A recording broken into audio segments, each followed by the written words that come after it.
ನಮಸ್ಕಾರ ಸ್ನೇಹಿತರೆ, from season 4 episode 10 ಈ ಸೀಸನ್ ನ ಕೊನೆ ಎಪಿಸೋಡ್. ಈ ಸೀಸನ್ ಅಲ್ಲಿ ಹುಟ್ಕೊಂಡಿರೋ ಕೆಲವು ಪ್ರಶ್ನೆಗಳಿಗೆ ಮಾತ್ರ ಉತ್ತರ ಸಿಗುತ್ತೆ. ಇನ್ನ ಹಿಂದಿನ 3 ಸೀಸನ್ಸ್ ನ ನೋಡಿ ಆದ್ಮೇಲೆ ಹುಟ್ಕೊಂಡಿರೋ ಪ್ರಶ್ನೆಗಳ ಕತೆ ಏನು ಅಂತ ಈ ಸೀರೀಸ್ ನ ರೈಟರ್ಸ್ ಮತ್ತೆ ಡೈರೆಕ್ಟರ್ಸ್ ಗೆ ಗೊತ್ತು ಅಂತ ನಾನು ಅನ್ಕೊಂಡಿದ್ದೀನಿ ಸ್ನೇಹಿತರೆ. ಸೀಸನ್ 5 ಅಂದ್ರೆ ಕೊನೆ ಸೀಸನ್ ನ ಸ್ಟ್ರೇಂಜರ್ ಥಿಂಗ್ಸ್ ತರ ಅರ್ಜೆಂಟ್ ಆಗಿ ಮುಗಿಸಿದ್ರೆ ಫ್ರಮ್ ಫ್ಯಾನ್ಸ್ ಮಾತ್ರ ಕಾಲಲ್ಲಿ ಇರೋದು ಕೈಗೆ ತಗೊಂತಾರೆ. ಆದ್ರೆ ಅಂತ ಸಂದರ್ಭ ಬರಲ್ಲ ಅನಿಸ್ತಿದೆ. ಯಾಕಂದ್ರೆ ಫ್ರಮ್ ನ ರೈಟರ್ಸ್ ರೆಡಿಟ್ ಅಲ್ಲಿ ಫ್ಯಾನ್ಸ್ ಕೇಳಿರೋ ಕೆಲವೊಂದು ಪ್ರಶ್ನೆಗಳಿಗೆ ಉತ್ತರ ಕೊಟ್ಟಿದ್ದಾರೆ. ಆ ಉತ್ತರಗಳನ್ನ ನೋಡಿ ನಾವ್ ಅನ್ಕೊಂಡಿರೋ ಥಿಯರೀಸ್ ಎಲ್ಲ ಉಲ್ಟಾ ಪಲ್ಟಾ ಆಗೋ ಸಾಧ್ಯತೆ ಜಾಸ್ತಿನೇ ಇದೆ. ಏನ್ ಉತ್ತರ ಕೊಟ್ಟಿದ್ದಾರೆ ಅಂತ ಇನ್ನೊಂದು ಥಿಯರೀಸ್ ನ ವಿಡಿಯೋ ಮಾಡಿ ಹೇಳ್ತೀನಿ ಸ್ನೇಹಿತರೆ. ಇಡೀ ಸೀರೀಸ್ ಅಲ್ಲಿ ತುಂಬಾನೇ ವೇಗವಾಗಿ ಕತೆ ಸಾಗೋದು ಈ ಕೊನೆ ಎಪಿಸೋಡ್ ಅಲ್ಲೇ ಅನ್ಸುತ್ತೆ. ನೋಡೋಣ ಏನೆಲ್ಲ ಆಯ್ತು ಅಂತ. ಬಾಯ್ಡ್ ಗೆ ಯಾವಾಗ ಮ್ಯಾನಿನ್ ಎಲ್ಲೋ ಟಬಿತಾ ಜೊತೆ ಮಾತಾಡಿದ್ದಾನೆ ಅಂತ ಗೊತ್ತಾಯ್ತೋ ಆಗ್ಲೇ ಜೇಡ್ ಹೇಳ್ದಂಗೆ ಅವನ ಪ್ಲಾನ್ ಪ್ರಕಾರ ಸುರಂಗದ ಒಳಗೆ ಹೋಗಿ ಮಕ್ಕಳ ಮೂಳೆಗಳನ್ನ ಎತ್ಕೊಂಡ್ ಬರೋಕೆ ನಿರ್ಧಾರ ಮಾಡ್ತಾರೆ. ಇನ್ನೇನು ಪ್ಲಾನ್ ಜಾರಿಗೆ ತರಬೇಕು ಅನ್ಕೊಂಡಾಗ ಟಬಿತಾಗೆ ಗೊತ್ತಾಯ್ತು ತಾಲಿಸ್ಮಾನ್ ನೋಡಿ ಕೇವಲ ಟಬಿತಾ ಮತ್ತೆ ಜೇಡ್ ಮಾತ್ರ ಸುರಂಗಕ್ಕೆ ಹೋಗಿ ಮಕ್ಕಳ ಮೂಳೆಗಳನ್ನ ಹೊರಗೆ ತೆಗೆಯೋಕೆ ಆಗೋದು. ಯಾಕಂದ್ರೆ 100 ವರ್ಷಗಳ ಹಿಂದೆ ಮಕ್ಕಳನ್ನ ಬಲಿ ಕೊಡ್ಬೇಕಾದ್ರೆ ಜೇಡ್ ಮತ್ತೆ ಟಬಿತಾಗೆ ಮಕ್ಕಳನ್ನ ಕಾಪಾಡೋಕೆ ಆಗಿರಲ್ಲ. ಹಾಗಾಗಿ ಮಕ್ಕಳು ಇವರನ್ನ ಪದೇ ಟೌನ್ಗೆ ಕರೆಸ್ಕೊಂತಾ ಇದ್ದಾರೆ ತಮ್ಮನ್ನ ಕಾಪಾಡೋಕೆ.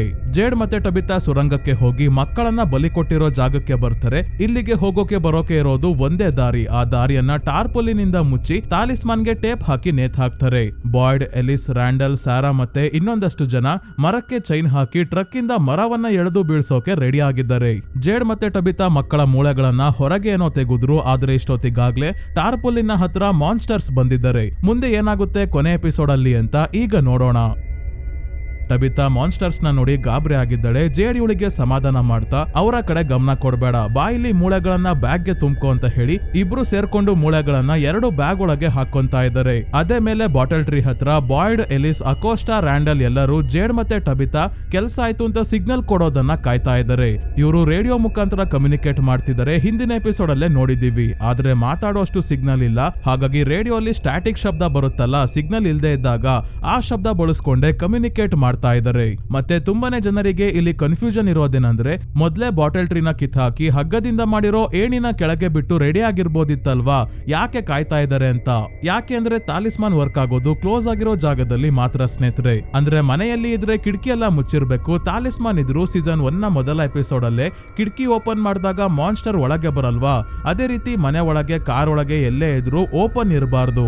ಇದಕ್ಕೆ ಇನ್ನೊಂದು ಒಳ್ಳೆ ಎಕ್ಸಾಂಪಲ್ ನೆನಪಾಯ್ತು. ಜಿಮ್, ರ್ಯಾಂಡಲ್ ಬಾರ್ ನಡೆಸ್ತಿದ್ದ ಟಾಮ್ ಮತ್ತೆ ಇನ್ನೊಬ್ಬ ಬಸ್ಸಲ್ಲಿ ಬಂದಿದ್ದ ಹುಡುಗ ಬೇಸ್ಮೆಂಟ್ ಅಲ್ಲಿ ಗುಂಡಿ ಅಗ್ಯೋಕೆ ಅಂತ ಹೋಗಿ ಸುರಂಗದ ಒಳಗೆ ಟಬಿತಾ ಬಿದ್ದಿದ್ದಾಳೆ ಅಂತ ಗೊತ್ತಿಲ್ಲದೆ ಅವಳನ್ನ ಕಾಪಾಡೋಕೆ ಹೋಗಿದ್ದಾಗ ಇಡೀ ಮನೆನೇ ನಾಶ ಆಗಿತ್ತು. ಆಗ ರಾತ್ರಿ ಆಗ್ತಿದ್ರು. ಕುಸಿದು ಬಿದ್ದಿರೋ ಮನೆ ಒಳಗೆ ತಗ್ಲಾಕೊಂಡಿರೋರ್ನ ಕಾಪಾಡೋಕೆ ಆಗದೆ ಇದ್ದಾಗ ಜೂಲಿ ಡಾನಾಗೆ ಅಟ್ಲೀಸ್ಟ್ ತಾಲಿಸ್ಮಾನ್ ಆದ್ರೂ ಅವರಿಗೆ ಕೊಡೋಣ ಅಂತ ಹೇಳಿರ್ತಾಳೆ. ಇದಕ್ಕೆ ಡಾನಾ ತಾಲಿಸ್ಮಾನ್ ನ ಕೊರಳಲ್ಲಿ ನೇತಾಕೊಂಡು ಓಡಾಡಿದ್ರೆ ವರ್ಕ್ ಆಗಲ್ಲ, ಕ್ಲೋಸ್ ಆಗಿರೋ ಜಾಗ ಇರ್ಬೇಕು ಅಂತ ಹೇಳ್ತಾರೆ. ಈಗ ಮರ ಕಿತ್ರೆ ಮೇಲೆ ತೂತ ಆಗುತ್ತೆ, ಕೆಳಗೆ ತಾಲಿಸ್ಮಾನ್ ವರ್ಕ್ ಆಗಲ್ಲ. ಅದಕ್ಕೆ ಸಿಗ್ನಲ್ ಗೋಸ್ಕರ ವೇಟ್ ಮಾಡ್ತಾ ಇದ್ದಾರೆ. ಕ್ರಿಸ್ಟಿ ಬಾಯ್ಡ್ ಗೆ ಮರ ಕಿತ್ಕೊಂಡ್ ಬರ್ಲಿಲ್ಲ ಅಂದ್ರೆ ಏನ್ ಮಾಡೋದು ಅಂತ ಕೇಳಿದಾಗ ನನಗೂ ಗೊತ್ತಿಲ್ಲ, ಪ್ಲಾನ್ ಬಿ ಇಲ್ಲ ಅಂತ ಹೇಳ್ತಾರೆ. ಟಬಿತಾ ಜೇಡ್ಗೆ ಈಗ್ಲೇ ಮೇಲಿರೋರ್ಗೆ ಸಿಗ್ನಲ್ ಕೊಡು ಅಂದಾಗ ಇಲ್ಲ, ಈಗ್ಲೇ ಸಿಗ್ನಲ್ ಕೊಡೋದು ಬೇಡ, ನೀನು 2 ಬ್ಯಾಗ್ ಇಟ್ಕೊಂಡು ರೆಡಿ ಆಗಿರು, ಹಗ್ಗದ ಏಣಿ ಕೆಳಗೆ ಬರ್ತಿದ್ದಂಗೆ ನೀನು ಮೊದ್ಲು ಹೋಗ್ಬೇಕು ಅಂತಿದ್ದಾನೆ. ಟಬಿತಾಗೆ ಡೌಟ್ ಬರೋದೇನಂದ್ರೆ ಮೂಳೆಗಳಿರೋ ಬ್ಯಾಗ್ ನ ಕೊನೆದಾಗಿ ತಗೊಂಡ್ ಬರೋಣ ಅಂತ ಮಾತಾಡ್ಕೊಂಡಿದ್ರು. ಯಾಕಂದ್ರೆ ಜೇಡ್ ಹಿಂದಿನ ಎಪಿಸೋಡ್ ಅಲ್ಲೇ ಡಾನಾಗೆ ಹೇಳಿದ್ನಲ್ಲ, ಡಾನಾ ತಾಲಿಸ್ಮಾನ್ ಗುಹೆಯಲ್ಲಿ ವರ್ಕ್ ಆಗ್ಲಿಲ್ಲ ಅಂದ್ರೆ ಮಾನ್ಸ್ಟರ್ಸ್ ದಾಳಿ ಮಾಡೋಕೆ ಬಂದ್ರೆ ಏನ್ ಮಾಡ್ತೀರಾ ಅಂತ ಕೇಳಿದಾಗ ಜೇಡ್ ಮೂಳೆಗಳನ್ನ ನಾವು ಹೊರಗೆ ತೆಗಿತೀವಿ ಅಂತಾನೆ. ಮಾನ್ಸ್ಟರ್ಸ್ ಬೆಳಗ್ಗೆ ಹೊತ್ತು ಮೂಳೆಗಳನ್ನ ಕಾಯ್ಕೊಂಡು ಸುರಂಗದಲ್ಲೇ ಇರ್ತಾರೆ. ಮೂಳೆಗಳನ್ನ ನಾವು ಎಲ್ಲಿ ಹೊರಗೆ ತೆಗಿತೀವೋ ಅಂತ ಹೆದರ್ಕೊಂತಾರೆ. ಹಾಗಾಗಿ ನಾವು ಮೂಳೆಗಳನ್ನ ಹೊರಗೆ ತೆಗೆದ್ರೆ ಮಾನ್ಸ್ಟರ್ಸ್ ನಮ್ಮ ಹತ್ರ ಬರಲ್ಲ ಅಂತ ಹೇಳಿದ್ದ. ಅಂದ್ರೆ ಹೆಚ್ಚು ಕಡಿಮೆ ತಾಲಿಸ್ಮಾನ್ ತರನೇ ಮೂಳೆಗಳು ವರ್ಕ್ ಆಗುತ್ತೆ ಅಂತ ಅರ್ಥ. ಆದ್ರೆ ಈಗ ಜೇಡ್ ರಿವೀಲ್ ಮಾಡ್ತಾನೆ, ಇವನು ಸುಳ್ಳು ಹೇಳಿದ್ದ ಎಲ್ಲರಿಗೂ. ಮೂಳೆಗಳನ್ನ ಹೊರಗೆ ತೆಗೆದ್ರೆ ಮಾನ್ಸ್ಟರ್ಸ್ ಹತ್ರ ಬರ್ತಾರೋ ಇಲ್ವೋ ಇವನಿಗೂ ಗೊತ್ತಿಲ್ಲ. ಇಲ್ಲಿಗೆ ಬರೋದು ಸೇಫ್ ಅಲ್ಲ ಅಂದ್ರೆ ಪ್ಲಾನ್ ಕ್ಯಾನ್ಸಲ್ ಮಾಡೋಣ ಅಂತ ಬಾಯ್ಡ್ ಬೇರೆ ಹೇಳ್ತಿದ್ರು. ಎಲ್ಲಿ ಮತ್ತೆ ಬಾಯ್ಡ್ ಮನ್ಸು ಚೇಂಜ್ ಮಾಡ್ತಾರೋ ಅಂತ ಆಗ ತಲೆ ಓಡಿಸಿ ಸುಳ್ಳು ಹೇಳಿರ್ತಾನೆ. ಅಷ್ಟೇ ಯಾಕೆ ಜೇಡ್ ತನ್ನ ಪ್ರಾಣ ಒತ್ತೆ ಇಟ್ಟು ಟಬಿತಾನ ಇಲ್ಲಿಂದ ಸೇಫ್ ಆಗಿ ಕಳ್ಸೋಕೆ ರೆಡಿ ಆಗಿದ್ದಾನೆ. ಅದಕ್ಕೆ ನೀನು ಮೂಳೆಗಳಿರೋ ಬ್ಯಾಗ್ ನ ತಗೊಂಡು ಮೊದ್ಲು ಏಣಿ ಹತ್ತು ಅಂದಿದ್ದು. ಜೇಡ್ ಇಲ್ಲೇ ಇದ್ದು ಆದಷ್ಟು ಮಾನ್ಸ್ಟರ್ಸ್ ನ ತಡೆಯೋಕೆ ಟ್ರೈ ಮಾಡ್ತಾನಂತೆ. ನಂದೇನು ಅರ್ಧ ಜೀವನ ಕಳೆದೋಗಿದೆ, ನಿನ್ ಮಕ್ಕಳು ಇಲ್ಲಿಂದ ಸೇಫ್ ಆಗಿ ಮನೆಗೆ ಹೋಗ್ಬೇಕು, ಹಾಗಾಗಿ ನೀನು ಬದುಕಿರ್ಬೇಕು. ಈ ಸೈಕಲ್ ನ ಅಂದ್ರೆ ಸಾವು ಪುನರ್ಜನ್ಮದ ಸೈಕಲ್ ನ ನಾಶ ಮಾಡಬೇಕು. ಇಷ್ಟು ಜನ್ಮಗಳಲ್ಲಿ ನಾನು ಒಂದಲ್ಲ ಒಂದು ರೀತಿ ನಿನ್ ಜೊತೆ ಇದ್ನಲ್ಲ, ಅದಕ್ಕೆ ಖುಷಿ ಇದೆ ಅಂತ ಹೇಳಿ ರೇಡಿಯೋ ಇಂದ ಸಿಗ್ನಲ್ ಕೊಡ್ತಾನೆ ಮರ ಕೀಳೋಕೆ. ಬಾಯ್ಡ್ ರೇಡಿಯೋ ಅಲ್ಲಿ ಸ್ಟ್ಯಾಟಿಕ್ ಶಬ್ದ ಕೇಳಿಸ್ಕೊಂತಿದ್ದಂಗೆ ಟ್ರಕ್ ಇಂದ ಮರವನ್ನ ಎಳೆದು ಬೀಳ್ಸೋಕೆ ಹೇಳ್ತಾರೆ. ಹೇಗೋ ಒಂದು ಟ್ರಕ್ ಇಂದಾನೆ ಮರ ಬುಡದ ಸಮೇತ ಕಿತ್ಕೊಂಡು ಬರ್ತಾ ಇದೆ. ಇನ್ನ ಪೂರ್ತಿ ಮರ ಕಿತ್ಕೊಂಡ್ ಬಂದೇ ಇಲ್ಲ, ಸ್ವಲ್ಪ ಓಪನ್ ಆಗಿದೆ ಅಷ್ಟೇ. ಮಾನ್ಸ್ಟರ್ ಟಾರ್ಪುಲಿನ್ ನ ಕಿತ್ ಹಾಕಿ ಒಳಗೆ ನುಗ್ತಾರೆ. ಕೊನೆಗೂ ಮರವನ್ನ ಹೇಗೋ ಪೂರ್ತಿ ಎಳೆದು ಬೀಳ್ಸಿದ್ರು. ಇದರಿಂದ ಸುರಂಗದ ಒಳಗೆ ಸೂರ್ಯನ ಬೆಳಕು ಬೀಳುತ್ತೆ. ಈಗ ಒಂದು ಶಾಕಿಂಗ್ ವಿಷಯ ರಿವೀಲ್ ಆಗೋದೇನಂದ್ರೆ ಮಾನ್ಸ್ಟರ್ಸ್ ಬೆಳಕಿಗೆ ಬರೋಕಾಗಲ್ಲ. ಬೆಳಕನ್ನ ನೋಡಿ ಹೆದರ್ಕೊಂಡು ಹಿಂದಕ್ಕೆ ಹೋಗ್ತಾ ಇದ್ದಾರೆ. ಅಂದ್ರೆ ಮಾನ್ಸ್ಟರ್ಸ್ ವ್ಯಾಂಪೈರ್ ಗಳ ತರ ಸೂರ್ಯನ ಬೆಳಕಿಗೆ ಬರೋಕಾಗಲ್ಲ, ಕತ್ತಲಲ್ಲಿ ಮಾತ್ರ ಹೊರಗೆ ಬರ್ತಾರೆ.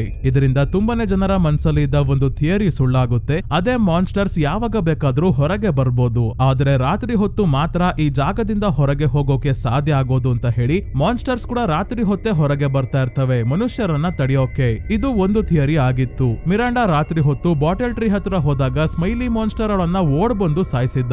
ಆ ಸೀನ್ ನ ನೋಡಿ ತುಂಬಾನೇ ಜನ ರಾತ್ರಿ ಹೊತ್ತು ಮಾತ್ರ ಇಲ್ಲಿಂದ ಎಸ್ಕೇಪ್ ಆಗ್ಬೋದೇನೋ ಅಂತ ಅನ್ಕೊಂಡಿದ್ರು. ಆದ್ರೆ ಇಲ್ಲಿ ಕತೆ ಬೇರೆನೇ ಇದೆ. ಜೇಡ್ ಕೂಡ ಹಾಗೆ ಅನ್ಕೊಂಡಿದ್ದ. ಇವನು ಮಶ್ರೂಮ್ ನ ನಶೆಯಲ್ಲಿ ಎಲ್ಲ ನೋಡ್ಕೊಂಡ್ ಬಂದಾದ್ಮೇಲೆ ಬಾಯ್ಡ್ ಗೆ ತಾನು ನೋಡಿದ್ದೆಲ್ಲ ನಿಜ ಅಂತ ಹೇಳ್ಬೇಕಾದ್ರೆ ಮಾನ್ಸ್ಟರ್ ಬೆಳಗ್ಗೆ ಹೊತ್ತು ಯಾಕೆ ಹೊರಗೆ ಬರಲ್ಲ ಅಂದ್ರೆ ಸುರಂಗದಲ್ಲಿ ಮಕ್ಕಳ ಮೂಳೆಗಳನ್ನ ಕಾಯ್ತಾ ಇರ್ತಾರೆ. ಹಾಗಾಗಿ ಮಕ್ಕಳ ಮೂಳೆಗಳನ್ನ ಹೊರಗೆ ತೆಗೆದ್ರೆ ಈ ಜಾಗದಿಂದ ಹೊರಗೆ ಹೋಗೋಕೆ ದಾರಿ ಸಿಗ್ಬೋದು ಅಂತ ಹೇಳಿದ್ದ. ಆದ್ರೆ ಅದು ಕೂಡ ಈಗ ಸುಳ್ಳಾಗಿದೆ. ಜೇಡ್ ಮತ್ತೆ ಟಬಿತಾಗೆ ಮಾನ್ಸ್ಟರ್ಸ್ ಬೆಳಕಿಗೆ ಬರಲ್ಲ ಅಂತ ಗೊತ್ತಾಗ್ತಿದ್ದಂಗೆ ಇಬ್ರು ಸೇಫ್ ಆಗಿ ಹೊರಗೆ ಹೋಗೋಕೆ ಹೆಲ್ಪ್ ಆಯ್ತು ಅಂತ ಅನ್ಕೊಂತಿದ್ದಾರೆ. ಮೇಲಿಂದ ಭಕ್ತ ಮತ್ತೆ ಪ್ಯಾಟಿ ಹಗ್ಗದ ಏಣಿ ತಗೊಂಡ್ ಬಂದು ಕೆಳಗೆ ಬಿಟ್ರು. ಟಬಿತಾ ಏಣಿ ಹತ್ತುತ್ತಾ ಇದ್ದಾಳೆ. ಮೊದಲನೇ ಬಾರಿ ಈ ಮಾನ್ಸ್ಟರ್ ನ ಮುಖದಲ್ಲಿ ಆತಂಕ ಕಾಣ್ತಾ ಇದೆ. ಆದ್ರೆ ಈ ಪ್ಲಾನ್ ಫ್ಲಾಪ್ ಆಗೋಕೆ ಎಲ್ಲಾ ವ್ಯವಸ್ಥೆ ಸೋಫಿಯಾ ಮಾಡಿದಳಲ್ಲ, ಅಂದ್ರೆ ಒಂದೇ ವ್ಯವಸ್ಥೆ ಮಾಡಿರೋದು. ಅದೇ ಏಣಿಯ ಹಗ್ಗವನ್ನ ಸ್ವಲ್ಪ ಕಟ್ ಮಾಡಿದಳೆ. ಹಿಂದಿನ ಎಪಿಸೋಡ್ ಅಲ್ಲಿ ಡೈನರ್ ಅಲ್ಲಿ ಏಣಿ ಮಾಡೋಕೆ ಸಹಾಯ ಮಾಡ್ತೀನಿ ಅಂತ ಬಂದು ಈ ಕೆಲಸ ಮಾಡಿದ್ಲು. ಹಾಗಾಗಿ ಟಬಿತಾ ಏಣಿ ಹತ್ಬೇಕಾದ್ರೆ ಹಗ್ಗ ಕಟ್ ಆಗಿ ಟಬಿತಾ ಜೊತೆನೆ ಕೆಳಗೆ ಬೀಳುತ್ತೆ. ಇದೊಂದ್ ಕಡಿಮೆ ಇತ್ತು ಅಂತ ಹಗಲೊತ್ತಲ್ಲೇ ಕತ್ತಲೆ ಆವರಿಸ್ಕೊಳ್ಳೋಕೆ ಶುರು ಆಗುತ್ತೆ. ಸಂಪೂರ್ಣವಾಗಿ ರಾತ್ರಿ ಆಗಿರೋ ರೀತಿ ವಾತಾವರಣ ಬದಲಾಗ್ತಿದ್ದಂಗೆ ಮಾನ್ಸ್ಟರ್ಸ್ ಆಗಿ ಬದಲಾದ್ರು. ಇನ್ನೇನು ಜೇಡ್ ಮತ್ತೆ ಟಬಿತಾ ಕತೆ ಇವರು ಮುಗಿಸ್ತಾರೆ ಅನ್ನೋಷ್ಟ್ರಲ್ಲೇ ಇದ್ದಕ್ಕಿದ್ದಂಗೆ ಭೂಕಂಪ ಆಗೋಕೆ ಶುರು ಆಗುತ್ತೆ. ಈ ಭೂಕಂಪದ ಕಾರಣದಿಂದ ಸುರಂಗದ ಗೋಡೆ ಕ್ರ್ಯಾಕ್ ಆಗಿ ಒಂದು ಸಣ್ಣ ಜಾಗ ಸಿಕ್ತು ಜೇಡ್ ಮತ್ತೆ ಟಬಿತಾಗೆ ತಪ್ಪಿಸ್ಕೊಂಡು ಹೋಗೋಕೆ. ಈ ಜಾಗ ಏನ್ ಮಾನ್ಸ್ಟರ್ಸ್ ಗೆ ಸಹಾಯ ಮಾಡ್ತಿದ್ಯಾ ಇಲ್ಲ ಜೇಡ್ ಮತ್ತೆ ಟಬಿತಾಗೆ ಸಹಾಯ ಮಾಡ್ತಿದ್ಯಾ ಅಂತಾನೆ ಗೊತ್ತಾಗ್ತಿಲ್ಲ. ಮೊದ್ಲು ಕತ್ತಲಾಗೋ ಹಾಗೆ ಮಾಡಿ ಮಾನ್ಸ್ಟರ್ಸ್ ಗೆ ಸಹಾಯ ಮಾಡ್ತು, ಈಗ ಭೂಕಂಪ ಆಗೋ ಹಾಗೆ ಮಾಡಿ ಜೇಡ್ ಮತ್ತೆ ಟಬಿತಾಗೆ ತಪ್ಪಿಸ್ಕೊಳ್ಳೋಕೆ ದಾರಿ ತೋರಿಸಿದೆ. ಈ ಜಾಗ ಯಾಕೆ ಈ ರೀತಿ ಮಾಡ್ತಿರ್ಬೋದು ಅಂತ ಮುಂದಿನ ಥಿಯರೀಸ್ ವಿಡಿಯೋ ಅಲ್ಲಿ ಹೇಳ್ತೀನಿ ಸ್ನೇಹಿತರೆ. ಇನ್ನೊಂದ್ ಕಡೆ ಶೆರೀಫ್ ಸ್ಟೇಷನ್ ಅಲ್ಲಿ ವಿಕ್ಟರ್ ನ ಕೂಡ ಹಾಕಿದ್ರಲ್ಲ, ಇವನು ಭೂಕಂಪ ಆಗ್ಬೇಕಾದ್ರೆ ಕಿರ್ಚಾಡ್ತಿದ್ದಾನೆ. ಅದಕ್ಕೆ ಇಲ್ಲೇ ಇದ್ದ ಕೆನಿ ಓಡ್ ಬಂದು ಡೋರ್ ಓಪನ್ ಮಾಡಿದಾಗ ನಾನು ಬಡ್ಕೊಂಡೆ ಬಾಟಲ್ ಟ್ರೀನ ಕೀಳ್ಬೇಡಿ ಅಂತ, ಯಾಕೆ ನನ್ ಮಾತ್ ಕೇಳಲಿಲ್ಲ ಯಾಕೆ ಅಂತ ವಿಕ್ಟರ್ ಕೇಳ್ತಿದ್ದಾನೆ. ಸೀಸನ್ 3 ಅಲ್ಲೇ ಬಿಳಿ ಬಟ್ಟೆ ಹಾಕಿರೋ ಹುಡುಗ ವಿಕ್ಟರ್ ಗೆ ಮರ ಕಟ್ ಮಾಡ್ಬೇಡ, ಅದಿರೋದು ತುಂಬಾನೇ ಇಂಪಾರ್ಟೆಂಟ್ ಅಂತ ಹೇಳಿದ್ದ. ಹಿಂದಿನ ಎಪಿಸೋಡ್ ಅಲ್ಲಿ ವಿಕ್ಟರ್ ಗೆ ಮತ್ತೆ ವಾರ್ನ್ ಮಾಡಿದ್ದ. ಅದಕ್ಕೆ ವಿಕ್ಟರ್ ನಾನು ಮರ ಕೀಳೋಕೆ ಬಿಡಲ್ಲ ಅಂತ ಬಂದಾಗ ಬಾಯ್ಡ್ ಇವನನ್ನೇ ಅರೆಸ್ಟ್ ಮಾಡಿ ಕೆನಿಗೆ ಹೇಳಿ ಕೂಡ ಹಾಕ್ಸಿರ್ತಾರೆ. ಬಾಟಲ್ ಟ್ರೀ ಹತ್ರ ಬಾಯ್ಡ್ ಟಬಿತಾ ಮತ್ತೆ ಜೇಡ್ ನ ಕರಿತಾ ಇದ್ದಾರೆ, ಸೇಫ್ ಆಗಿದ್ದೀರಾ ಏನ್ ಕತೆ ಹೇಳಿ ಅಂತ.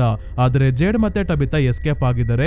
ಈ ವಿಷಯ ಬಾಯ್ಡ್ ಗೆ ಗೊತ್ತಿಲ್ವಲ್ಲ, ಅದಕ್ಕೆ ಎಲಿಸ್ ಗೆ ಮರಕ್ಕೆ ಕಟ್ಟಿರೋ ಚೈನ್ ಕಿತ್ಕೊಂಡ್ ಬಾಯಿಲಿ, ನಾನು ಕೆಳಗೆ ಹೋಗ್ತೀನಿ, ಅವ್ರಿಬ್ರನ್ನೇ ಸಾಯೋಕೆ ಬಿಡೋಕಾಗಲ್ಲ ಅಂದಾಗ ಇಲ್ಲಿರೋರು ಯಾರು ಇದಕ್ಕೆ ಒಪ್ಪಲ್ಲ. ಕ್ರಿಸ್ಟಿ ನೀವ್ ಬರ್ಲಿಲ್ಲ ಅಂದ್ರೆ ನಾವು ಇಲ್ಲೇ ಇರ್ಬೇಕಾಗುತ್ತೆ, ಎಲ್ಲರೂ ಸಾಯ್ತೀವಿ, ಬೇಗ ಬನ್ನಿ ಅಂತ ಹೇಳ್ತಿದ್ದಾಳೆ. ಯಾಕಂದ್ರೆ ಮಾನ್ಸ್ಟರ್ಸ್ ಆಗ್ಲೇ ಇವರ ಹತ್ರನೇ ಬರ್ತಿದ್ದಾರೆ. ಇಬ್ರು ಮಾನ್ಸ್ಟರ್ಸ್ ಜೇಡ್ ಮತ್ತೆ ಟಬಿತಾ ಹಿಂದೆ ಹೋದ್ರೆ ಬೇರೆಯವರೆಲ್ಲ ಇಲ್ಲಿಗೆ ಬರ್ತಿದ್ದಾರೆ. ಹಾಗಾಗಿ ಬೇರೆ ದಾರಿ ಇಲ್ಲದೆ ಎಲ್ಲರೂ ವ್ಯಾನ್ ಮತ್ತೆ ಟ್ರಕ್ ಹತ್ಕೊಂಡು ಹೊರಟಾಗ ಪ್ಯಾಟಿಗೆ ಪ್ಯಾನಿಕ್ ಅಟ್ಯಾಕ್ ಆಗಿ ಶಾಕ್ ಅಲ್ಲಿ ಸುಮ್ನೆ ಅಳ್ತಾ ನಿಂತ್ಕೊಂಡಿದ್ದಾಳೆ. ಬಾಯ್ಡ್ ಹೋಗಿ ಮಾನ್ಸ್ಟರ್ಸ್ ಗೆ ಶೂಟ್ ಮಾಡ್ತಾ ಪ್ಯಾಟಿನ ಕರ್ಕೊಂಡ್ ಬಂದು ವ್ಯಾನ್ ಹತ್ತಿಸ್ಕೊಂಡು ಹೊರಡ್ತಾರೆ. ಮಾನ್ಸ್ಟರ್ಸ್ ಗಿಂತ ಜಾಸ್ತಿ ಪ್ಯಾಟಿನೇ ಇವ್ರಿಗೆ ಟೆನ್ಷನ್ ಕೊಡ್ತಿದ್ದಾಳೆ. ಒಂದು ನಿಮಿಷನೂ ಸುಮ್ ಕುತ್ಕೊಂತಿಲ್ಲ. ಮಾನ್ಸ್ಟರ್ಸ್ ಬರ್ತಾ ಇದ್ದಾರೆ, ಬೇಗ ಹೋಗುವಂತ ಒಂದೇ ಸಮ ವ್ಯಾನ್ ಡ್ರೈವ್ ಮಾಡ್ತಿರೋ ಅಕೋಸ್ಟಾಳ ತಲೆ ತಿಂತಾ ಇದ್ದಾಳೆ. ಇದೇನ್ ಏರೋಪ್ಲೇನ್ ವ್ಯಾನು, ಹೋಗ್ತೀನಿ ತಾಳು ಅಂತಿದ್ದಾಳೆ ಅಕೋಸ್ಟಾ. ಬಾಯ್ಡ್ ಎಲ್ಲ ಸರಿ ಹೋಗುತ್ತೆ, ಏನೂ ಆಗಿಲ್ಲ ಅಂತ ಹೇಳ್ತಿದ್ರೆ ಪ್ಯಾಟಿ ಇನ್ನ ಏನಾಗಿಲ್ಲ, ಎಲ್ಲ ಆಗೋಯ್ತು, ಈ ಜಾಗ ನಮ್ಮ ಮೇಲೆ ಕೋಪಗೊಂಡಿದೆ, ನಮಗೆ ಶಿಕ್ಷೆ ಕೊಡುತ್ತೆ ಈಗ ಅಂತ ಹೇಳ್ತಿದ್ದಾಳೆ. ಮುಂದೆಯಿಂದ ಒಬ್ಬ ಮಾನ್ಸ್ಟರ್ ಈ ಸೀರೀಸ್ ಅಲ್ಲಿ 2ನೇ ಬಾರಿ ಓಡ್ ಬರ್ತಾ ಇದ್ದಾನೆ. ವ್ಯಾನ್ ನ ವಿಂಡೋ ಹತ್ರ ಬಂದು ಗ್ಲಾಸ್ ಹೊಡೆದಾಕೋಕೆ ನೋಡ್ತಾನೆ, ಆದ್ರೆ ಆಗ್ಲಿಲ್ಲ. ಅಕೋಸ್ಟಾ ವ್ಯಾನ್ ನ ಸ್ಪೀಡ್ ಜಾಸ್ತಿ ಮಾಡ್ತಾಳೆ. ಮಿರಾಂಡಾನ ಕೊಲ್ಬೇಕಾದ್ರೆ ಸ್ಮೈಲಿ ಮಾನ್ಸ್ಟರ್ ಓಡ್ ಬಂದಿದ್ ಬಿಟ್ರೆ ಈಗ್ಲೇ ಮಾನ್ಸ್ಟರ್ ಓಡ್ ಬಂದಿದ್ದು ನೋಡ್ತಾ ಇರೋದು. ಅಂದ್ರೆ ಕುತ್ತಿಗೆಗೆ ಬಂದಿರೋದಂತೂ ನಿಜ. ಮಾನ್ಸ್ಟರ್ ಗಳ ಕಾಟ ಕಡಿಮೆ ಆಯ್ತು, ಆದ್ರೆ ಪ್ಯಾಟಿಯ ಕಾಟ ತಡ್ಕೊಳಕ್ ಆಗ್ತಿಲ್ಲ. ಬಾಯ್ಡ್ ನ ಗನ್ ಕಿತ್ಕೊಂಡು ತನಿಗೆ ತಾನೇ ಶೂಟ್ ಮಾಡ್ಕೊಳ್ಳೋಕೆ ಹೋದಾಗ ಬಾಯ್ಡ್ ಗನ್ ನ ಸೈಡ್ ಗೆ ಟರ್ನ್ ಮಾಡ್ತಾರೆ. ವ್ಯಾನ್ ನ ವಿಂಡೋ ಗ್ಲಾಸ್ ಗೆ ಬುಲೆಟ್ ಬಿತ್ತು. ಅದೇ ಸುರಂಗದಲ್ಲಿ ಟಬಿತಾ ಮತ್ತೆ ಜೇಡ್ ಕ್ರಾಕ್ ಆಗಿರೋ ಗೋಡೆ ಒಳಗೆ ಬಂದಿದ್ರಲ್ಲ, ಇಲ್ಲಿಂದ ಇನ್ನೊಂದು ಸಣ್ಣ ಸುರಂಗ ಎಲ್ಲಿಗೋ ಹೋಗ್ತಾ ಇದೆ. ಎಲ್ಲಿಗೆ ಕನೆಕ್ಟ್ ಆಗುತ್ತೆ ಈ ಸುರಂಗ ಅಂತ ಇವ್ರಿಗೂ ಗೊತ್ತಿಲ್ಲ, ಸುಮ್ನೆ ತಪ್ಪಿಸ್ಕೊಂಡು ಹೋಗ್ತಾ ಇದ್ದಾರೆ. ಕೊನೆಗೂ ಒಂದು ಚೇಂಬರ್ ಗೆ ಬಂದ್ರು. ಬಂದಾದ್ಮೇಲೆ ಗೊತ್ತಾಗಿದ್ದು ಇದು ಜೈಲ್ ಅಂತ. ಸೀಸನ್ 2 ಅಲ್ಲಿ ಟಬಿತಾ ಮತ್ತೆ ವಿಕ್ಟರ್ ಸುರಂಗದಿಂದ ಹೊರಗೆ ಹೋಗ್ಬೇಕಾದ್ರೆ ಇದೇ ಜೈಲ್ ನ ಹೊರಗಿಂದ ನೋಡಿರ್ತಾರೆ. ಇದರ ಒಳಗೆ ಒಬ್ಳು ಹುಡುಗಿಯ ಆತ್ಮ ಕೂಡ ಟಬಿತಾಗೆ ಕಾಣಿಸಿರುತ್ತೆ. ಅಂದ್ರೆ ಮಕ್ಕಳನ್ನ ಬಲಿ ಕೊಡೋಕು ಮುಂಚೆ ಬಂಧಿಸೋಕೆ ಅಂತ ಮಾಡಿದ್ದ ಜಾಗ ಇದು. ಜೈಲ್ ಅಂದ್ರೆ ಕಂಬಿಗಳೇನು ಇಲ್ಲ, ಮರದ ಕೊಂಬೆ ಅಥವಾ ಕಡ್ಡಿಗಳನ್ನ ಇಲ್ಲಿ ನೆಟ್ಟಿದ್ದಾರೆ. ಆದ್ರೆ ತುಂಬಾನೇ ಗಟ್ಟಿ ಇದೆ, ಏನ್ ಮಾಡಿದ್ರು ಹೊಡೆದೋಗ್ತಿಲ್ಲ. ಇದೇ ಸಮಯಕ್ಕೆ ಮಾನ್ಸ್ಟರ್ಸ್ ಕೂಡ ಬಂದ್ರು. ಮತ್ತೆ ಇವರಿಬ್ಬರ ಕತೆ ಮುಗಿತು ಅನ್ನೋಷ್ಟ್ರಲ್ಲಿ ಮತ್ತೆ ಈ ಜಾಗ ಇವರನ್ನ ಕಾಪಾಡುತ್ತೆ. ಭೂಕಂಪ ಆಗೋ ಹಾಗೆ ಮಾಡೋದ್ರ ಮುಖಾಂತರ ಭೂಕಂಪ ಆಗಿ ಮೇಲಿಂದ ಕಲ್ಲು ಮಣ್ಣು ಎಲ್ಲ ಬಿದ್ದು ಜೈಲೊಳಗೆ ಬರೋಕೆ ಇರೋ ಒಂದೇ ದಾರಿ ಮುಚ್ಚೋಗುತ್ತೆ. ಮಾನ್ಸ್ಟರ್ಸ್ ಗೆ ಒಳಗೆ ಬರೋಕ್ ಆಗಲ್ಲ. ಅದೇ ಕ್ಲಿನಿಕ್ ಅಲ್ಲಿ ಭೂಕಂಪದ ಕಾರಣದಿಂದ ಬಿದ್ದೋಗಿರೋ ವಸ್ತುಗಳನ್ನೆಲ್ಲ ಮ್ಯಾರಿಯಲ್ ಮತ್ತೆ ಫಾತಿಮಾ ಎತ್ತಿಡ್ತಾ ಇದ್ದಾಗ ಫಾತಿಮಾ ನಾವು ಹೋಗಿ ಹೊರಗೆ ಇರೋರ್ನ ಕಾಪಾಡ್ಬೇಕು, ಬಾಯ್ಡ್ ಮತ್ತೆ ಬೇರೆಯವರೆಲ್ಲ ಇಷ್ಟೊತ್ತಾದ್ರೂ ವಾಪಸ್ ಬಂದಿಲ್ಲ ಅಂತ ಒಬ್ಳೆ ಹೊರಗೆ ಹೊರಟಾಗ ಮ್ಯಾರಿಯಲ್ ಇವಳನ್ನ ತಡಿತಾಳೆ. ನೀನು ಹೊರಗೆ ಹೋಗೋ ಕಂಡೀಷನ್ ಅಲ್ಲಿ ಇಲ್ಲ, ಎಲ್ಲಿಗೂ ಹೋಗ್ಬೇಡ ಅಂದಾಗ ಫಾತಿಮಾ ನನಗೆ ಏನಾಗಿದೆ, ಕೇವಲ ಪಜಲ್ ಸಾಲ್ವ್ ಮಾಡೋಕೆ ಕೊಟ್ಟು ನನ್ನನ್ನ ಡಿಸ್ಟ್ರಾಕ್ಟ್ ಮಾಡೋಕೆ ನೋಡ್ತಿದ್ಯಾ, ನಿನಗೆ ನನ್ ಬಗ್ಗೆ ಏನ್ ಗೊತ್ತಿದೆ ಹೇಳು ಅಂತ ಕೇಳ್ತಿದ್ದಾಳೆ. ಮ್ಯಾರಿಯಲ್ ನೀನು ಬದುಕಿರೋದಕ್ಕೆ ಸಾಧ್ಯನೇ ಇಲ್ಲ ಅಂತ ಕಂಡೀಷನ್ ಅಲ್ಲಿ ಇದೆಯಾ ಅಂತ ಹೇಳೋ ಅಷ್ಟರಲ್ಲಿ ಫಾತಿಮಾಗೆ ತನ್ನ ಮಗ ಕ್ಲಿನಿಕ್ ಹತ್ರನೇ ಬರ್ತಾ ಇರೋದು ಕಾಣಿಸ್ತಾ ಇದೆ. ಫಾತಿಮಾ ಆ ನನ್ ಮಗ ಇಲ್ಲಿಗೆ ಬರ್ತಾ ಇದ್ದಾನೆ ಅಂತ ಮ್ಯಾರಿಯಲ್ಗೆ ಹೇಳ್ದಾಗ ಹೊರಗೆ ನೋಡ್ತಾಳೆ. ಆಗ್ಲೇ ಡೋರ್ ಹತ್ರನೇ ಬರ್ತಾ ಇದ್ದಾನೆ. ಮ್ಯಾರಿಯಲ್ ಬಂದ್ರೆ ಬರ್ಲಿ ಬಿಡು, ತಾಲಿಸ್ಮಾನ್ ಇದೆಯಲ್ಲ ಅಂತ ನೋಡಿದ್ರೆ ಎಲ್ಲಿ ತಾಲಿಸ್ಮಾನು ಇಲ್ಲ, ಏನೂ ಇಲ್ಲ, ದಾರ ಇದೆ ಅಷ್ಟೇ. ಭೂಕಂಪ ಆದಾಗ ದಾರ ಕಟ್ಟಾಗಿ ಕೆಳಗೆ ಬಿದ್ದೋಗಿದೆ. ಎಲ್ ಬಿದ್ದಿದೆ ಅಂತ ಹುಡುಕಿ ಎತ್ಕೊಳ್ಳೋ ಅಷ್ಟರಲ್ಲೇ ಡೋರ್ ತೆಕ್ಕೊಂಡು ಒಳಗೆ ಬಂದ ಸ್ಮೈಲಿ ಮಾನ್ಸ್ಟರ್. ಮ್ಯಾರಿಯಲ್ ಫಾತಿಮಾ ಜೊತೆ ಒಂದು ರೂಮ್ ಗೆ ಓಡ್ ಬಂದು ತಾಲಿಸ್ಮಾನ್ ನ ನೇತ್ ಹಾಕೋಕೆ ಜಾಗ ಹುಡ್ಕೋ ಅಷ್ಟರಲ್ಲೇ ಈ ಡೋರ್ ನ ಕೂಡ ಓಪನ್ ಮಾಡ್ಕೊಂಡು ಬಂದಾಗ ಅಮ್ಮ ಅಂತ ಫಾತಿಮಾನ ಇವನು ಕರೀತಾನೆ. ಮ್ಯಾರಿಯಲ್ ಚಾಕು ಎತ್ಕೊಂಡು ಹತ್ರ ಬರ್ಬೇಡ ಅಂತ ಮಾನ್ಸ್ಟರ್ ಗೆ ಹೆದರ್ಸೋಕೆ ನೋಡ್ತಾಳೆ. ಆದ್ರೆ ಯಾವುದೇ ಪ್ರಯೋಜನ ಆಗಲ್ಲ. ಸ್ಮೈಲಿ ಮಾನ್ಸ್ಟರ್ ನ ರೂಪಕ್ಕೆ ಬಂದು ಮ್ಯಾರಿಯಲ್ ನ ಹೊಟ್ಟೆಯನ್ನ ಪರಚ್ತಾನೆ. ಇವನನ್ನ ತಡೆಯೋಕೆ ಫಾತಿಮಾ ಜೋರಾಗಿ ಕಿರ್ಚಾಡ್ದಾಗ ಇವಳ ವಾಯ್ಸ್ ಮನುಷ್ಯರ ತರ ಅಲ್ಲ, ಮಾನ್ಸ್ಟರ್ ತರ ಬರ್ತಾ ಇದೆ. ಇದನ್ನ ಕೇಳಿ ಸಾಯ್ತಿರೋ ಮ್ಯಾರಿಯಲ್ಲೇ ಶಾಕ್ ಆಗೋಗ್ತಾಳೆ. ಫಾತಿಮಾ ಕಿಮೋನೋ ಲೇಡಿನೂ ಅಲ್ಲ, ಗಾಲೆಮ್ಮು ಅಲ್ಲ, ಇನ್ನೊಂದು ಆಪ್ಷನ್ ನಾವ್ ಅನ್ಕೊಂಡಂಗೆ ಮಾನ್ಸ್ಟರ್ ಆಗ್ತಾ ಇದ್ದಾಳೆ. ಸ್ಮೈಲಿ ಮಾನ್ಸ್ಟರ್ ಕೂಡ ಇದನ್ನ ಹೊಸದಾಗಿ ನೋಡ್ತಿರೋದ್ರಿಂದ ಇಂಟ್ರೆಸ್ಟಿಂಗ್ ಆಗಿದೆ ಇದು ಅಂತ ಹೇಳಿ ವಾಪಸ್ ಹೋಗ್ತಾನೆ. ಇನ್ನ ಮ್ಯಾರಿಯಲ್ ನ ಸಾವು ಸ್ಮೈಲಿ ಕೈಯಲ್ಲೇ ಆಗುತ್ತೆ ಅನ್ನೋ ಮುನ್ಸೂಚನೆ ಸೀಸನ್ 2 ಅಲ್ಲೇ ಸಿಕ್ಕಿತ್ತು ಸ್ನೇಹಿತರೆ. ನಮ್ ಸಬ್ಸ್ಕ್ರೈಬರ್ ಒಬ್ರು ಇನ್ಸ್ಟಾಗ್ರಾಮ್ ಅಲ್ಲಿ ಒಂದು ರೀಲ್ ಶೇರ್ ಮಾಡಿದ್ರು. ಆ ರೀಲ್ ನ ನೋಡ್ದಾಗ್ಲೇ ನನಗೆ ಫ್ಲಾಶ್ ಆಗಿದ್ದು. ಈ ಸೀನ್ ಮರ್ತೆ ಹೋಗಿತ್ತು ನನ್ಗೆ. ಬಾಯ್ಡ್ ತಮ್ಮ ಕೈಯಲ್ಲಿ ಇರೋ ಹುಳುಗಳನ್ನ ಸ್ಮೈಲಿಗೆ ಟ್ರಾನ್ಸ್ಫರ್ ಮಾಡಿ ಆದ್ಮೇಲೆ ಅವನು ಸಾವನ್ನಪ್ಪಿದ್ದ. ಬಾಡಿ ಎಳ್ಕೊಂಡ್ ಬಂದು ಕ್ಲಿನಿಕ್ ಅಲ್ಲಿ ಇಟ್ಟಿದ್ರು. ಆಗ ಡ್ರಗ್ ಅಡಿಕ್ಟ್ ಆಗಿದ್ದ ಮ್ಯಾರಿಯಲ್ಗೆ ಡ್ರಗ್ ಸಿಗ್ದಲೆ ವಿಡ್ರಾಲ್ ಸಿಂಪ್ಟಮ್ಸ್ ಇಂದ ಬಳಲ್ತಾ ಇರ್ತಾಳೆ. ಮಲ್ಗಿ ರೆಸ್ಟ್ ಮಾಡ್ಬೇಕಾದ್ರೆ ಕ್ಲಿನಿಕ್ ಅಲ್ಲಿ ಇದ್ದ ಸ್ಮೈಲಿ ಮಾನ್ಸ್ಟರ್ ಎದ್ದು ಬಂದು ಮ್ಯಾರಿಯಲ್ ಮೇಲೆ ದಾಳಿ ಮಾಡೋ ಹಾಗೆ ಇವಳಿಗೆ ಕನ್ಸು ಬಿದ್ದಿರುತ್ತೆ. ಇವತ್ತು ಆ ಕನ್ಸು ನನ್ಸಾಯ್ತು. ಮ್ಯಾರಿಯಲ್ ನ ದೇಹದಿಂದ ತುಂಬಾನೇ ರಕ್ತ ಹೋಗ್ತಾ ಇದೆ. ಫಾತಿಮಾಗೆ ಏನ್ ಮಾಡ್ಬೇಕು ಅಂತ ಗೊತ್ತಾಗ್ತಿಲ್ಲ. ಇದೇ ಸಮಯಕ್ಕೆ ಎಲಿಸ್, ರ್ಯಾಂಡಲ್, ಕ್ರಿಸ್ಟಿ ಎಲ್ಲರೂ ಟ್ರಕ್ ಅಲ್ಲಿ ಕ್ಲಿನಿಕ್ ಹತ್ರ ಬರ್ಬೇಕಾದ್ರೆ ಕ್ಲಿನಿಕ್ ಇಂದ ಹೊರಗೆ ಹೋಗ್ತಾ ಇರೋ ಮಾನ್ಸ್ಟರ್ ನ ನೋಡಿ ತಕ್ಷಣ ಕ್ಲಿನಿಕ್ ಒಳಗೆ ಬಂದು ನೋಡಿದಾಗ ಶಾಕ್ ಆಗೋಗ್ತಾರೆ. ಮ್ಯಾರಿಯಲ್ ಕ್ರಿಸ್ಟಿಗೆ ನಾನು ಬದುಕಲ್ಲ, ಕೊನೆ ಬಾರಿ ಕಿಸ್ ಮಾಡಿ ಗುಡ್ ಬೈ ಹೇಳ್ಬಿಡು ಅಂದಾಗ ಕ್ರಿಸ್ಟಿಗೂ ಹಾಗೆ ಅನಿಸ್ತಾ ಇದೆ. ಇವಳಿಗೆ ಕಿಸ್ ಮಾಡ್ತಿದ್ದಂಗೆ ಮ್ಯಾರಿಯಲ್ ಸಾವನ್ನಪ್ತಾಳೆ. ಕ್ರಿಸ್ಟಿಗಂತೂ ತುಂಬಾನೇ ದುಃಖ ಆಗಿ ಇಲ್ಲೇ ಕೂತ್ಕೊಂಡು ಅಳ್ತಾ ಇದ್ದಾಳೆ. ಅದೇ ಡೈನರ್ ಅಲ್ಲಿ ಎಲ್ಜಿನ್ ರಿಯಲ್ ಸೋಫಿಯಾಳ ಫೋಟೋ ನೋಡಿ ಎಲ್ಲರಿಗೂ ಹೇಳೋದು ಬಿಟ್ಟು ತಗೋ ನಿನ್ ಹಳೆ ಫೋಟೋ ಸಿಕ್ತು ಅಂತ ಬಂದು ಸೋಫಿಯಾಗೆನೆ ಕೊಟ್ಟಿದ್ದ. ಸೋಫಿಯಾ ಇಲ್ಲಿ ಸಾವನ್ನಪ್ಪಿರೋರ ರೂಪವನ್ನ ಮಾತ್ರ ತಾಳೋಕಾಗೋದು ಅಂತ ನಮ್ಗೆ ಗೊತ್ತಾಗಿದೆ. ನಾನು ಈಗ ಭೂಕಂಪ ಆಗೋಷ್ಟ್ರಲ್ಲಿ ಎಲ್ಜಿನ್ ಭೂಮಿ ಬಿಟ್ಟು ಹೋಗಿರ್ತಾನೆ ಅಂತ ಅನ್ಕೊಂಡೆ. ಇಲ್ಲ, ಹೇಗೋ ಇನ್ನೂ ಸೋಫಿಯಾ ಎಲ್ಜಿನ್ ನ ಸಾಯಿಸಿಲ್ಲ, ಕುತ್ಕೊಂಡು ಡೀಲ್ ಮಾಡ್ಕೊಳ್ಳೋಕೆ ನೋಡ್ತಿದ್ದಾಳೆ. ಈಗ ನಮಗೆ ಕ್ಲಾರಾ ಜೊತೆ ಸೋಫಿಯಾ ಏನ್ ಡೀಲ್ ಮಾಡ್ಕೊಂಡಿದ್ಲು ಅಂತ ಕೂಡ ಗೊತ್ತಾಗುತ್ತೆ. ಹೊರಗೆ ಕತ್ತಲೆ ಯಾಕಾಗಿದೆ ಅಂದ್ರೆ ಅಂತ್ಯ ಹತ್ರ ಬರ್ತಾ ಇದೆ. ಅಂತ್ಯದ ಸಮಯದಲ್ಲಿ ಭಯಾನಕ ಘಟನೆಗಳು ನಡೆಯುತ್ತೆ. ಅದಕ್ಕೆ ಇಲ್ಲೇ ಇದ್ದು ಸಾಯೋದ್ರ ಬದಲು ನನಗೆ ಸಹಾಯ ಮಾಡಿದ್ರೆ ನಾನು ನಿನ್ನನ್ನ ಮನೆಗೆ ಕಳಿಸ್ತೀನಿ. ಕ್ಲಾರಾ ಜೊತೆ ಕೂಡ ಇದೇ ಡೀಲ್ ಮಾಡ್ಕೊಂಡಿರೋದು ಅಂತ ಸೋಫಿಯಾ ಎಲ್ಜಿನ್ಗೆ ಹೇಳ್ತಿದ್ದಾಳೆ. ಅಂದ್ರೆ ಇವಳಿಗೆ ಸಹಾಯ ಮಾಡಿದ್ರೆ ಮನೆಗೆ ಕಳಿಸ್ತಾಳೆ ಅನ್ನೋದಷ್ಟೇ ಒಪ್ಪಂದ. ಇವಳನ್ನ ಕ್ಲಾರಾ ನಂಬ್ತಾ ಇದ್ದಾಳೆ. ಆದ್ರೆ ಎಲ್ಜಿನ್ಗೆ ನಂಬಿಕೆ ಬರ್ತಿಲ್ಲ. ಯಾಕಂದ್ರೆ ಮೊದ್ಲೇ ಕಿಮೋನೋ ಲೇಡಿ ಕೈಯಲ್ಲಿ ಟೋಪಿ ಹಾಕಿಸ್ಕೊಂಡಿದ್ನಲ್ಲ, ಈಗ ಬುದ್ಧಿ ಬಂದಿದೆ. ಎಲ್ಜಿನ್ ಸ್ವಲ್ಪ ಸೋಫಿಯಾ ಆ ಕಡೆ ತಿರುಗ್ತಿದ್ದಂಗೆ ಎಸ್ಕೇಪ್ ಆಗೋಕೆ ನೋಡ್ತಾನೆ. ಆದ್ರೆ ಕ್ಲಾರಾ ಬಿಡಲ್ಲ.